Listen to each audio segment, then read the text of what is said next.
Hello, welcome to this week's Friday Waffle. As I always start off every week, I don't have a great deal to talk about, but you're probably used to that by now. It's Friday, thank God, and I'm absolutely delighted to say that I'm actually on holiday for a week. Yep. What are we doing? My daughter's actually going to Paris with the school on Sunday. And me and the wife, we are going, where are we going? On Monday we're going to Perth, we're going to stay in a hotel. Tuesday we're going to Dundee. Wednesday and Thursday we're going to be in Aberdeen. We're planning to do all the kind of castles and what have you. I think on Monday I want to go to the, what do you call it? It's one of these underground bunkers. Secret, well, it's not secret because I know it exists now. It was one of these underground bunkers that was going to be used for all the sort of government officials in the event of a nuclear war. Now that's in St Andrews, so I've got that on Monday. We're also going to Scone Palace, which is where the Stone of Destiny lies, apparently, if it's the proper one. The English keep stealing it back, then we get it back off them again. Tuesday we're going to Dundee. What we're going to do, there's is it the Victory? Is the Victory in London or is the Victory in Dundee? I can never remember exactly. I think that might be in the one in London. There's some famous ship that we're going to go on. Aberdeen, I think we're going to a show. I don't ask for the name of it. We're going to some fancy show in Aberdeen. But you know what? I'm just looking forward to getting away for a few days. This is the first holiday I've had since my holiday to Florida back in October. And who would have thunk, what, some 6 months later, here I am, still without a full-time job, although I think that's going to change. But anyway, yeah, I don't have a great deal to talk about, guys. I've only really got one batch of questions from Jamie, which I'll touch on in a wee bit. Yeah, what was I going to say? As I've mentioned before, I've been selling bits and pieces. Now I bought a Texas T199 4A computer, which was the first computer I ever owned. Now it's an American one, and I did have one of these, I don't know, converter things, and it seemed to come on okay.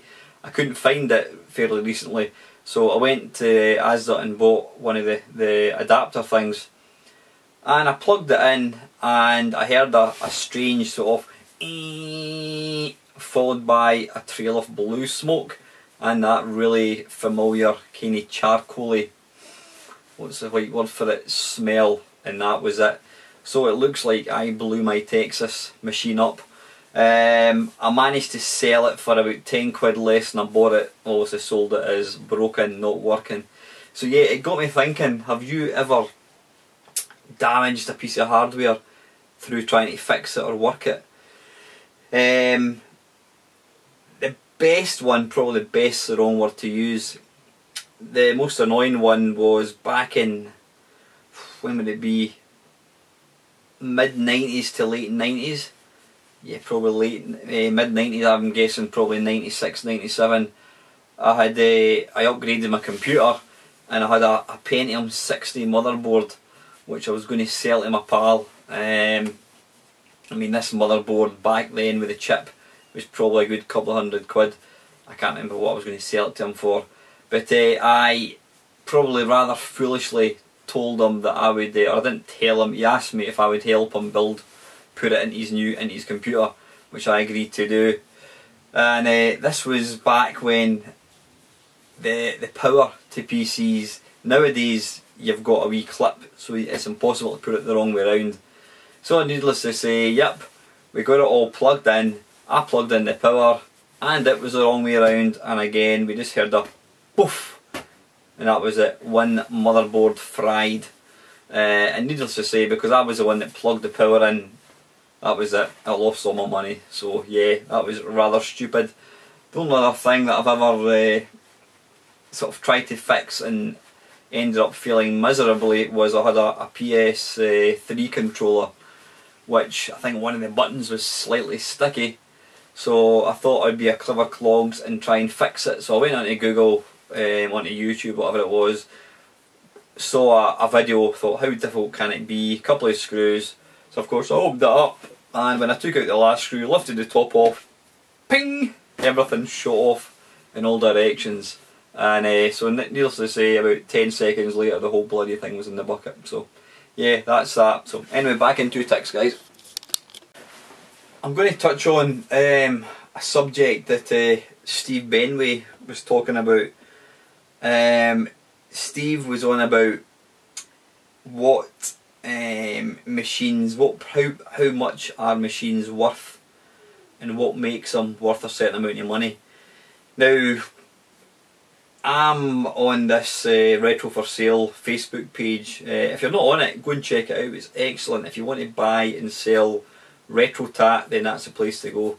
See, I'm using that word again, the retro. I don't like that word. Yeah, I seem to keep using it. It's because it's kind of that common.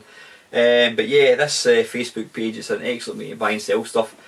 But there was somebody came on, yesterday I think it was, and they had it was a colour Game Boy Pokemon. Apparently it was some kind of bundle that Curry's Oblique PC World put out. It was a yellow Pokemon Game Boy Colour, and it had the Game Boy cartridge. So basically, yeah, it was a Game Boy with a cartridge, both were boxed, whatever, and yeah, it looked like mint condition. And the guy was wanting £1,000 for it. And apparently he got that much abuse that he the advert ended up getting taken off. And I remember seeing it, I'm saying listen to me remember, it was only yesterday. I looked at it and I thought to myself, £1,000 for a Game Boy Colour. And I was actually going to comment and just say, look, you having a laugh, mate. And I thought to myself, I'm not interested in buying it, so what gives me the right to pass comment? At the end of the day, people can ask whatever they want for something, doesn't mean they're going to buy it. And yeah, Steve made a video, he was talking about what makes a system collectible or rare or worth a lot of money. And what he was saying was, and it's true, there seems to be a thinking that if you've got something that is quite hard to get, that it is automatically going to be worth a lot of money. Now that's not always the case. Some things, again as Steve pointed out, some things are rare, very very rare, because they were just crap. And yeah, that philosophy does apply, and there are certain systems, case in point Jupiter Ace. Jupiter Ace was apparently a pile of shite, but it's one of the most collectible, most expensive computers you could actually get. But yeah, a lot of the times you could have something which was just so rubbish that nobody actually wanted it. And what Steve, again correctly, excuse me, I've just got a jag-nail. Shouldn't bite your fingernails. Yeah, what Steve was saying is a good rule of thumb, if you're going to sell something, if you're going to be selling something, if you want to know how much it's worth or get a rough idea, go onto eBay. Now, if there's none on eBay, again, it could mean A, that nobody's interested in buying them, or B, it's stupidly rare and worth a fortune, or it could be stupidly rare and not worth a fortune. But what Steve was saying is, have a look on eBay. Obviously, if there's any there, any that have sold, that'll give you an idea. Never look at buy it now prices, because I mean, when I'm selling stuff, I always go on eBay to have try and get a rough idea of how much something's worth. And prices just fluctuate hugely. You know, just ridiculous. I mean, the computer that I bought, and hopefully I'll not get it tomorrow, but I'll hopefully get it next week, probably when I'm away, so hopefully they'll deliver it to the neighbour. I'm not going to tell you how much I paid for it. It wasn't a huge amount of money, but I think I've got it for quite a good price. It's boxed, etc. Now part of the sort of reason for buying this thing is, I reckon I'll get my money back, probably make a wee bit profit if I was to ever sell it again. But looking at the prices on eBay, some of them are going for like advertising for like 4 or 5 times what I paid for mine, but you can never ever go with that. I mean, that's the thing with eBay, Gumtree. People completely overvalue stuff. You know, it's just ridiculous. Even stuff that's just simply not worth a lot of money, people always put the word. I always think it's quite funny when you see Sonic the Hedgehog for Mega Drive rare. Of course it's rare. Pooh, excuse me. Yeah, it's a disgusting habit, biting your fingernails. So yeah, yeah, that's you know, buying and selling sort of classic systems now. It's kind of hit or miss. You know, some people just want stupid amounts of money for stuff. But the thing is, sometimes by the mere fact that somebody's advertising something, say a computer that's maybe worth 50 quid, if you advertise it at £300, that instantly gets people's attention. They think, oh, this must be really rare, it must be collectible because it's worth so much. And I'm quite sure some people will be foolish enough to kind of go and buy stuff, buy systems, and pay the exuberant prices just because they think the fact that it's expensive, that it is actually collectible. And sadly, they'll probably find it when they try to kind of sell it on later on, that they'll simply not get their money back. So yeah, that's my thoughts on that. What have I been playing? Hey, I've been playing my Sega Saturn, which I got yesterday. I've got to say, I don't know what it is. I don't know whether it's because I was doing in Blackpool, whatever, but I'm quite excited about playing video games again. I know that sounds daft considering I have a bloody YouTube gaming channel, but as I keep saying at every Friday Waffle, I just don't have. I've not been playing many games. I've not been playing games for quite a long time. And it's part and parcel just I can't be bothered. And it's like anything, if you don't do something, whatever it might be in life, you kind of lose interest in actually doing the thing.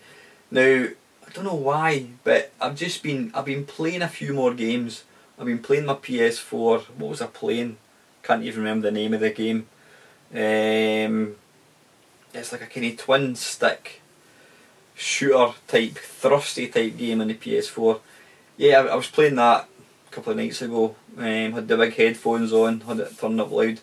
But yeah, excuse me, getting the Saturn, it's just I don't know. I kind of feel like I've got my gaming mojo back. I'm certainly not playing tons of games, but I'm quite excited about getting into playing games again. Not sure why, but I think it's important that I kind of get back to games again. It's the easiest thing in the world just to kind of buy systems, buy games and never use them.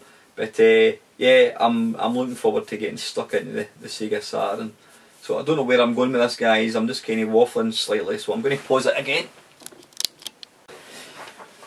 One of the guys on Retro for Sale, he made a post about, he posted a picture of a C64 that he'd bought, and then he posted a picture of it after he had cleaned it up. Now, I must admit I was quite surprised when I saw the difference. The thing is, because obviously all the sort of computers, all the C64s that I've got probably in the last couple of years, they're all that really dark brown colour. Now, I kind of thought that that's what it was like back in the day, and it's only when you actually see a C64 that hasn't discovered you realise how kind of light it was back then. Is that something that's easy to do? If I thought that you could just put a wee bit of bleach on a cloth and give them a rub down, I'd probably do that to all my machines, but apparently you need some kind of peroxide thing. Has anybody tried to do that? Is it simple? What do? Do you just put it on it and leave it or something? I would certainly like to give it a shot. I know sometimes putting a wee bit, is it WD-40 onto black consoles helps to really kind of buff them up, helps them look quite nice. But yeah, it's something I've never tried. If I thought it was simple, I'd probably do it to all my machines, but if it's something that's going to be too technical or too much of a palaver, then I'll probably just make do with the sort of the faded colour, the yellowed, whatever you want to call it. But anyway, right, listen guys, I do apologise for complete lack of lack of topics. I have had a particularly busy week at work. That's no excuse, but I really have. It's been mega busy, especially when we go on holiday. So I've really not had any chance to sort of think about anything. I can't obviously not mention election. I did vote last night. I voted SNP. I'm not a big political person, I must admit, you know, so I don't really want any comments about whether I've made the right choice or not. I'm Scottish. I thought, well, let's just go for a Scottish party, but like I said, I think they're all pretty much as bad as one another, but I thought, go for SNP, see what happens. But yeah, I was going to stay up and watch the results. I mean, my dad and myself used to, we used to stay up and watch them back in the day, and it was always quite exciting. But I got to, I think it was just about 1:20, and I think I'd actually dozed off, and I thought, you know what, bollocks to this, let's go to bed. So yeah, I stayed up for a short time and gave it up. Snooker, yeah, how boring has snooker become? Now I used to love watching snooker back in the 80s when it was the old, excuse me, the old brigade.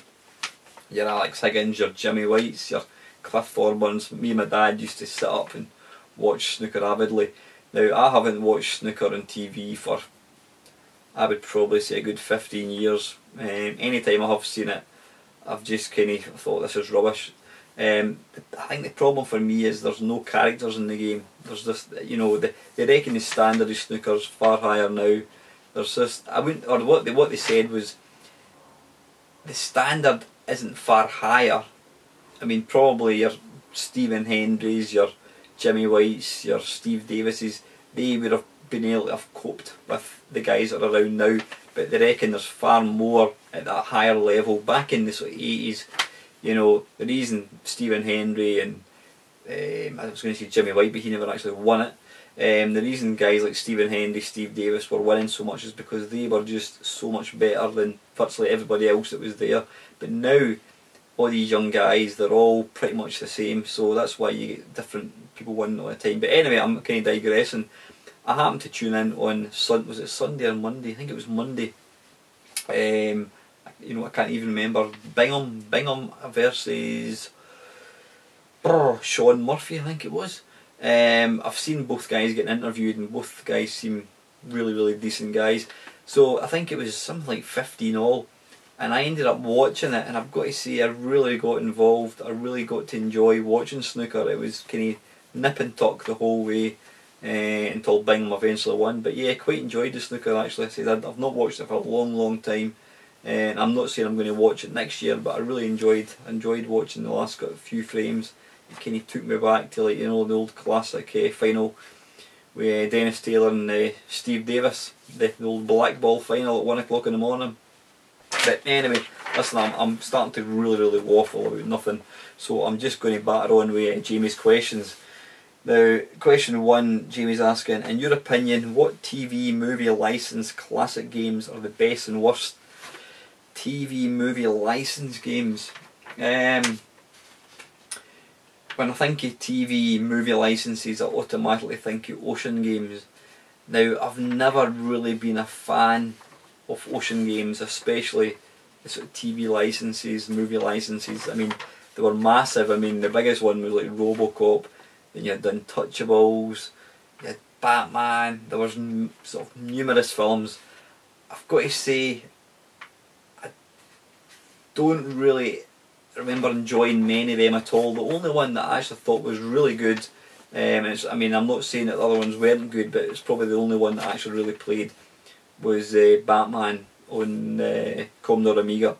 It just had good sound, good music, good graphics obviously, but the driving section, it was astonishing. You're basically driving along and you've got to fire out this kind of grappling hook type thing that kind of pulls you around corners. And I just remember, in fact I'll need to actually try it again to see how good it looks now, but I remember kind of being blown away with just how good this thing looked. It was like something straight from the arcades, it really was, it looked incredible. So that was probably the only real kind of movie licence that I ever actually played. Like I said, I really didn't play any of the other ones, so I'm really not fit to comment. I know there was stuff like was it Hudson Hawk, Blues Brothers. I think they were all meant to be pretty shite. But I mean, stuff like the Untouchables by Ocean, that was a massive seller. What other ones was there? There was also Robocop. There was numerous. One of the ones that looked good, but apparently was meant to be absolute crap, was the Terminator 2 by Ocean again. It looked really smart graphics, but I think it was kind of like Rise of the Robots. It had absolutely bugger all gameplay. You know, sort of one button, you could defeat anybody just hammering the fire button. So yeah, I didn't really play them too much, Jamie, so I can't really comment too much, but I said I do remember playing Batman and I thought that was an excellent game. What were your favourite tribute games for the C64 or arcade? By tribute I do of course mean total rip-offs of other games, something that the industry got away with back in the day. Clones, we shall call them. Let me think, I'm trying to think.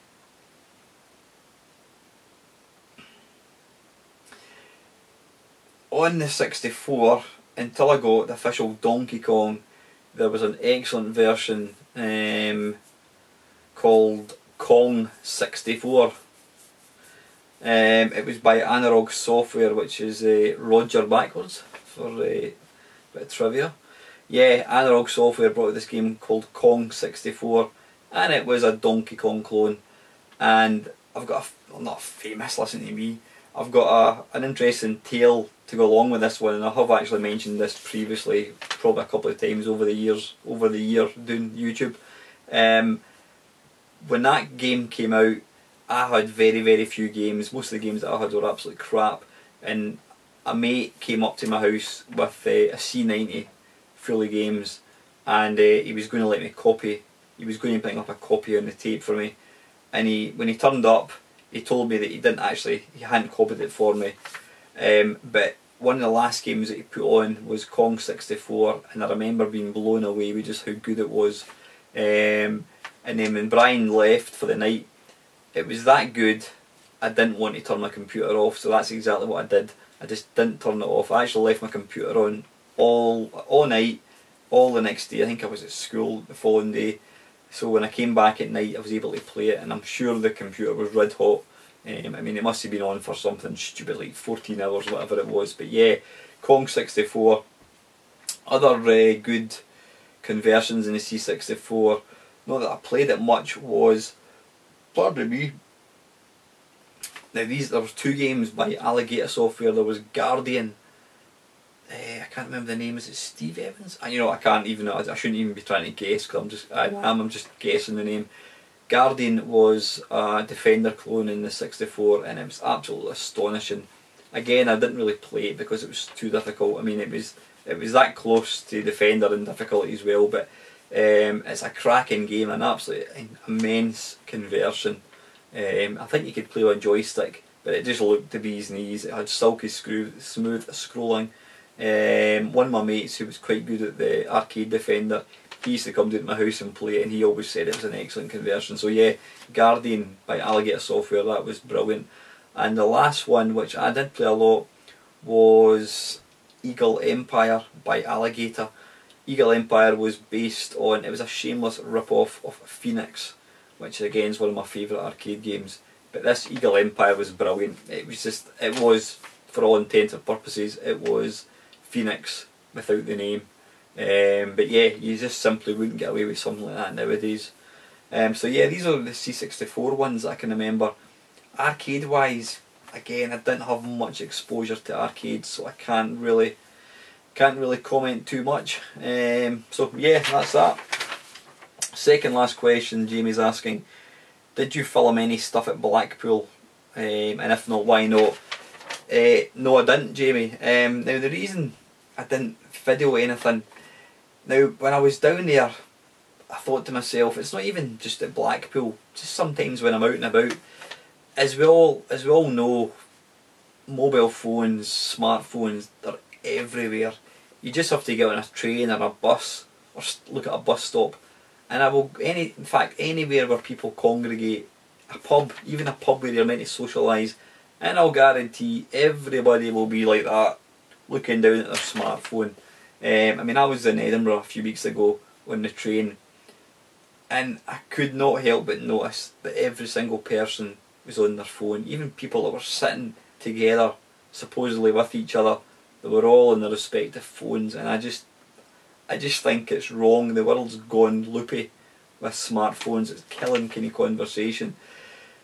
And there's a train of thought that people are missing out on actually experiencing things for real because they're too busy wanting to video it.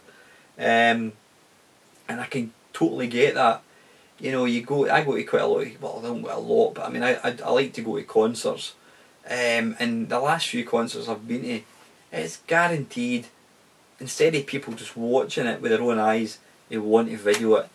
Now, don't get me wrong, if I saw some famous person, supposing Elvis Presley was still alive, if I was out in America and I saw Elvis, I would be the first person that wants to get my picture taken with him. So I would bring out my smartphone and get a selfie with Elvis. But sometimes I stop and think to myself, you know, if I go to a concert or, you know, whatever it is, I go to something that's quite, you know, iconic, what's the point of videoing it? Because what you then get is you get some really cheap, nasty 30-second clip of something which you put onto Facebook and hopefully you'll get some likes. That is it. You know, but people video things. I use the word video. That's because I'm an old bugger. People record things that are readily available on the internet, and that's what I thought about when Play Blackpool. I was going to video the arcade machines, and I thought to myself, why? I wasn't the type that was going to walk about doing a sort of a commentary. I'm just not going to do that. And I thought to myself, there's nothing to be gained with videoing Blackpool. Don't get me wrong, if I'd been down there with loads of mates, I may have taken some video. But I mean, I was down there with 3 mates, but I was too busy enjoying myself. I was too busy enjoying the moment, if that makes any sense, than wanting to record everything on a camera. It's the same way when I was watching the Oliver twins getting interviewed. Again, I mean, I was I don't know, 10 feet from them, and I thought to myself, oh, I could take a picture. And again I thought, why? What's the point of that? What am I going to do? I'm going to put it on Facebook and say, this is a picture of the Oliver twins to Play Blackpool. And for what benefit? I knew that loads of other people were going to do the same thing, so I thought, nah, I'll not bother. I don't see any point in doing that. So that's kind of the reason, Jamie. Don't get me wrong, when I'm away next week, going around these famous castles, I'll be taking pictures because it's interesting stuff, but certain things, I'm now sort of thinking twice, is there any point in videoing something? Is there any point in taking photographs of it? If it's something that everybody else is going to do, I mean, you just have to go into YouTube or, you know, type in Replay Blackpool 2015 and you're guaranteed there'll be 100 videos showing you what was there. So yeah, I do tend to kind of not record things as much as I probably would have at some point. I hope that makes sense. So anyway, yep, and the very last question is, what are your favourite non-gaming YouTube channels? Ooh, that's a tough one. Non-gaming.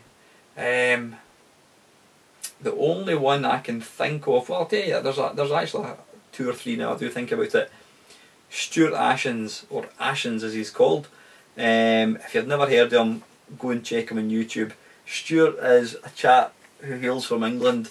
He's a kind of part-time actor, but he's really funny, and his kind of meat and bones of his YouTube channel is he buys cheap crap out of Poundland and he basically reviews it.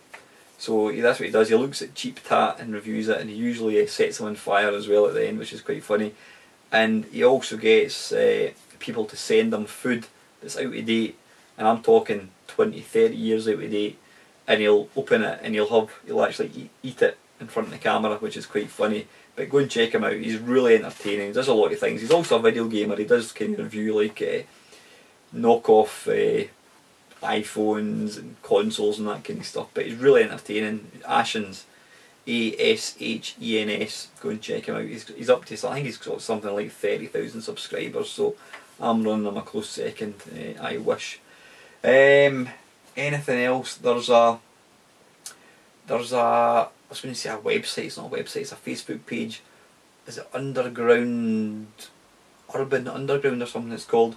It's basically, there's a group of people, what they do is they kind of break into disused buildings, whether it's hospitals, railway stations, cinemas, any kind of public building, or large building. They kind of break into it, but they're always very careful about not disrupting anything. They won't vandalise it, but what they basically do is they go into these buildings and they just they take video of what it's like inside. So you're maybe they go into like even things like mortuaries that have maybe been closed for 10 years, and it's absolutely fascinating seeing the video inside some of these buildings. I mean, some of them, they look like something straight out of a kind of Resident Evil film, Resident Evil game, with the mental asylum with a sort of abandoned wheelchair kind of moving. But that's real interesting. I like that. And what else? There's one more thing which I can't for the life of me remember what it was. No, don't know. Anyway, listen guys, that is it. I do apologise for a rather pathetic Friday Waffle this week. I do promise I will come up with some stuff to talk about next week. I think that's why possibly Steve Benway stopped making the Friday Waffle, because, or the Friday Talkie, as he called it. It does become quite difficult trying to think up interesting stuff to talk about. I think if there was somebody else I was talking to, or sitting with, then it would be easier. But I've kind of covered, I wouldn't say everything, but I'm struggling to talk about stuff that I've already spoke about. That's not to say that I couldn't actually revisit some of the Friday Waffles from maybe a year ago and redo it. I suppose that's a good idea.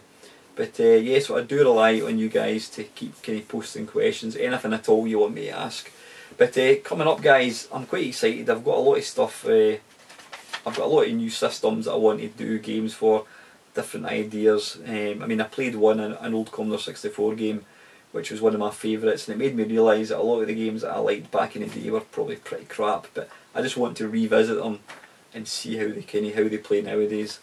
I managed to successfully get out an Arcade Perfect My Arse, not an Arcade Perfect My Arse, that was the year that was, can't even remember the name of the videos. I was quite surprised. I was going to be doing a compilation of 93 up to whatever it is, 2005, and I was delighted to actually find that I was able to get about a dozen decent games from 1993, so I'm going to see how long I can spin that out. But I've got lots of other ideas for stuff to come. I'm going to get John Studley's second part of the Pac-Man interview done. Hopefully get that done next weekend, because obviously I'm going to be away sort of from Monday. I won't get a chance to get it done this weekend. But anyway, I'm just kind of talking shite now, so I'm going to keep it short. Thank you for watching. I hope you have a glorious weekend. Hope the weather's good to you. Please feel free to like, comment and subscribe. Please ping down some questions. The more questions the better. And lastly, thank you very much for watching.